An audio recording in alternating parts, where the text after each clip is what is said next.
സഹപാഠിയായ സുഹൃത്തിന്റെ വാച്ച് കണ്ടപ്പോൾ ക്ലാസ്സിലെ കുട്ടികളിൽ ഒരുത്തിനൊരു മോഹം ആ വാച്ച് ഒന്ന് കിട്ടണം. പക്ഷെ ചോദിച്ചെങ്കിലും ലഭിച്ചില്ല. അതോടെ അവൻ ആ വാച്ച് മോഷ്ടിച്ച് പോക്കറ്റിലിട്ടു. വാച്ച് നഷ്ടപ്പെട്ട കുട്ടി കരച്ചിലോട് കലജിൽ എൻ്റെ വാച്ച് പോയേ, എൻ്റെ വാച്ച് പോയേ. ഇതോടെ അധ്യാപകൻ എല്ലാ കുട്ടികളെയും വരി വരിയായി നിർത്തി. കണ്ണടയ്ക്കാൻ പറഞ്ഞു. കുട്ടികളുടെ കീശകൾ ഓരോന്നായിട്ട് പരിശോധിച്ചു. വാച്ച് കണ്ടെത്തി. പക്ഷെ അധ്യാപകൻ പരിശോധന നിർത്തിയില്ല. പരിശോധന തുടർന്നുകൊണ്ടേയിരുന്നു. എല്ലാവരുടെയും പോക്കറ്റ് തപ്പിയ ശേഷം വാച്ച് കുട്ടിക്ക് തിരികെ നൽകി. മോഷ്ടിച്ചത് ആരെന്ന് ആരോടും പറഞ്ഞില്ല.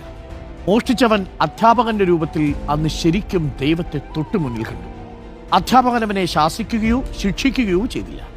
എന്നാൽ ഇനി ഒരിക്കലും മോഷ്ടിക്കില്ലെന്ന് അവൻ തീരുമാനമെടുത്തു. കാലമേറെ കഴിഞ്ഞപ്പോൾ അവനും ഒരു അധ്യാപകനായി. തൻ്റെ ആ പഴയ അധ്യാപകനെ അവൻ പിന്നീട് ഒരിക്കൽ കണ്ടു. എന്നാൽ അവനെ അധ്യാപകൻ തിരിച്ചറിഞ്ഞില്ല. അവൻ ആ വാച്ച് മോഷണം